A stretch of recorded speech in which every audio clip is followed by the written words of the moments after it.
এই দুনিয়ার পুরো জীবনটা এটা হচ্ছে যে লালসাময় একটা জীবন, লোভ, মরিচিকা, মায়াজাল। এই মায়াজালে আমরা আটকে আছি, ফলে মৃত্যুর কথা আমরা ভুলে গিয়েছি। পাগলের মতো ছুটছি, আরো টাকা লাগবে, আরো খ্যাতি লাগবে, আরো যশ লাগবে, আরো দাপট লাগবে। আমার এত টাকা দিয়ে কি হবে? এত সম্পদ দিয়ে কি হবে? এত ব্যস্ততা দিয়ে কি হবে? তোমার স্টপ, থামুন, অনেক হয়েছে। আন্না, থামুন, take a rest, take a breath and think about death. Think that you have to go back to your Lord.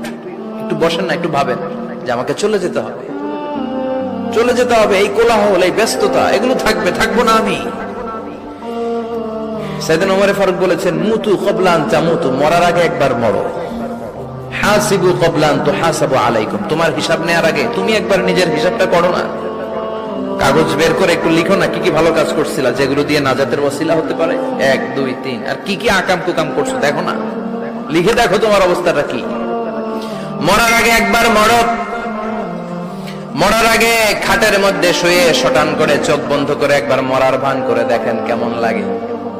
চোখটা বন্ধ করেন আর ভাবেন আপনি নাই, কি কি হতে পারে ভাবেন। আপনার ছেলে মেয়েরা কান্না জুড়ে দিবে, আপনার প্রাণের স্ত্রী বিলাপ শুরু করে দিবে, বন্ধু বান্ধবের চিৎকার আর মাতম, স্থানীয় এলাকার মসজিদে ঘোষণা, অমুক এলাকার নিবাসী অমুক ভাই অমুকের ছেলে অমুক দুনিয়ায় নাই। সব আত্মীয়রা চলে আসবে, ফেসবুকে স্ট্যাটাস দেয়া হবে, সবাই সবাইকে জানাবে বিকাল 4টায় অমুক হাই স্কুল ময়দানে আপনার জানাজা। ছুটে আসবে, সবাই ছুটে আসবে আপনাকে শেষ বিদায় দিতে, গুড বাই জানানোর জন্য, আল ওয়াদা, বিদায় জানাতে আসবে সবাই।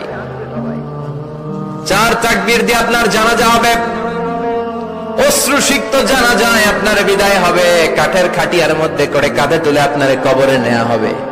আগে থেকে খুঁড়ে রাখা কবরটার মধ্যে আপনারে বিছিয়ে দেয়া হবে, বাঁশের কচি দিয়ে তার উপরে মাটির চাপা দিয়ে সব